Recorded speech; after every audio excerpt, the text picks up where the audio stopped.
In late 2025, Washington unveiled a new national security strategy, upending nearly 80 years of U.S. foreign policy. The era of America as the world's policeman is over. The new doctrine, flexible realism, puts U.S. interests first, economically, culturally, and militarily. This isn't isolationism, but a sharp realignment. Alliances and military commitments are now viewed through a transactional lens. The U.S. will no longer underwrite global stability or act as a moral crusader. Allies and adversaries alike must now recalculate their relationships with a more self-interested America. NATO and other alliances are being re-evaluated, and the reliability of U.S. security guarantees is in question. The world faces a strategic earthquake as leaders scramble to understand what this new American identity means for global order. Will this shift create stability, or a dangerous power vacuum? The consequences are just beginning to unfold. At the core of America's new strategy is flexible realism, a break from decades of neoconservatism and liberal internationalism. The goal: keep America the world's strongest and most prosperous nation, but through selective transactional engagement. Costly moral crusades and nation-building are out. Every partnership is judged by its direct benefit to the U.S. Ideology takes a back seat. Democracies and authoritarian regimes alike are potential partners if American interests are served. This isn't isolationism. It's a pivot to bilateral deals and targeted power projection. Supporters call it a necessary correction, focusing resources at home and ending endless wars. Critics warn it erodes trust, undermines alliances, and cedes the moral high ground. The U.S. will still engage globally, but only where it sees clear, tangible gains. Flexible realism is about maximizing leverage, minimizing entanglements, and redefining what American leadership means. The world must now adapt to a U.S. that is pragmatic, selective, and unapologetically self-interested. The first pillar of the new strategy is Western Hemisphere First, a bold reassertion of U.S. dominance in the Americas. The U.S. now claims undisputed preeminence from the Arctic to Argentina, aiming to block China and Russia from gaining any foothold. Military patrols in the Caribbean and Latin America are ramped up, framed as both homeland security and a warning to rivals. Economically, the U.S. pressures Latin American nations to favor American companies in major projects, using market access as leverage. This marks a return to interventionist policies, prioritizing U.S. interests over regional partnerships or democratic promotion. The approach is openly hierarchical. American interests come first, and regional partners are expected to fall in line. While this may curb Chinese and Russian influence, it risks alienating Latin American nations and fueling anti-American sentiment. The hemisphere is now a geopolitical fortress, with security and commerce tightly intertwined. The U.S. is unapologetic about using its power to shape the region's future. The message is clear: the Americas are America's domain, no exceptions. The second pillar elevates border security to the heart of national security, redefining what it means to keep America safe. The new doctrine frames mass migration as an existential threat, linking border control to the preservation of American culture and identity. Immense resources, including military assets, are now dedicated to fortifying the border. Immigration is no longer just an economic or legal issue.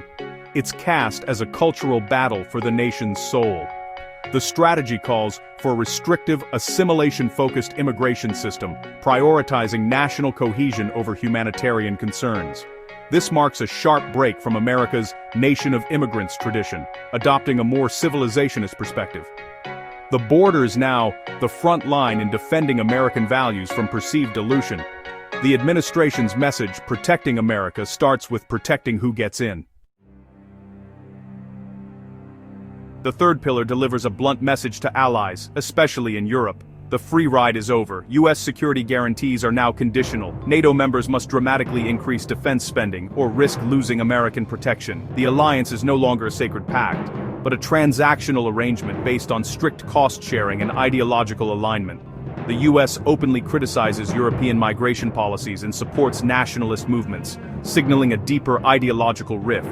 Washington is willing to interfere in allied domestic politics to advance its own vision. European leaders face a stark choice: rearm and align with the US, or prepare for a future without its security umbrella. The transatlantic relationship is on probation, with trust and mutual respect at an all-time low. This is more than a financial demand, it's a test of loyalty and conformity. For Europe, it's an urgent wake-up call to rethink its security and autonomy. The US is no longer unconditionally in Europe's corner. The era of American-led collective security is ending. The fourth pillar redefines America's approach to China and Russia, shifting from ideological confrontation to pragmatic management. With China, the focus is on crisis prevention and economic competition, not military conflict or democracy promotion. Taiwan's importance is now framed in economic terms, protecting semiconductor supply chains, not defending democracy. The US seeks stable communication with Beijing, competing fiercely in technology and trade while avoiding war. With Russia, the strategy prioritizes ending the Ukraine conflict to restore strategic stability, viewing Moscow as a regional power to be managed, not an existential threat. The US is willing to negotiate directly with Russia, even at Ukraine's expense, to free up resources for other priorities. This marks a clean break from decades of viewing Russian expansionism as a primary threat.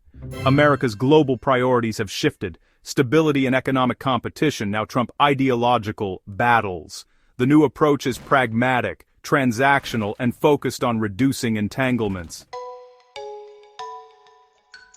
Nowhere is the new strategy's impact more immediate than in Ukraine.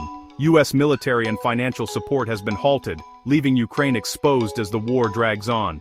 The US pushes a peace plan that many see as favoring Moscow, prioritizing a quick end to fighting over Ukraine's territorial integrity.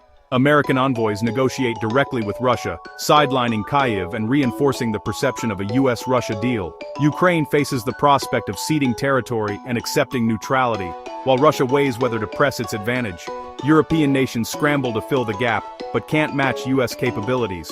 On the ground, the war intensifies, Russian attacks devastate infrastructure, and Ukraine's government is weakened by scandal.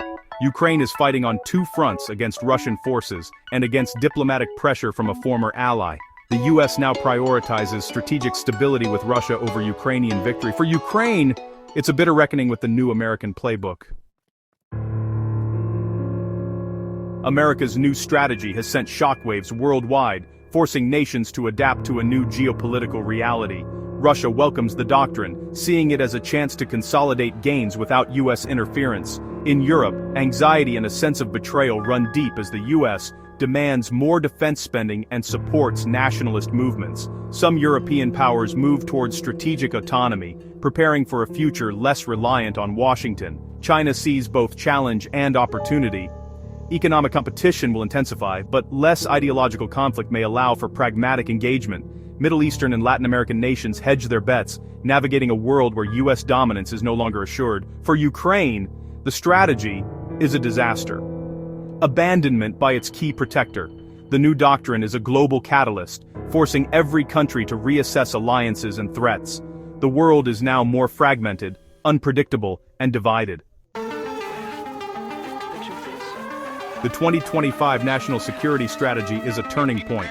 America is betting it can shed the burdens of global leadership and still remain on top. Proponents see it as a pragmatic correction, focusing on the hemisphere, borders, and selective engagement to renew American strength.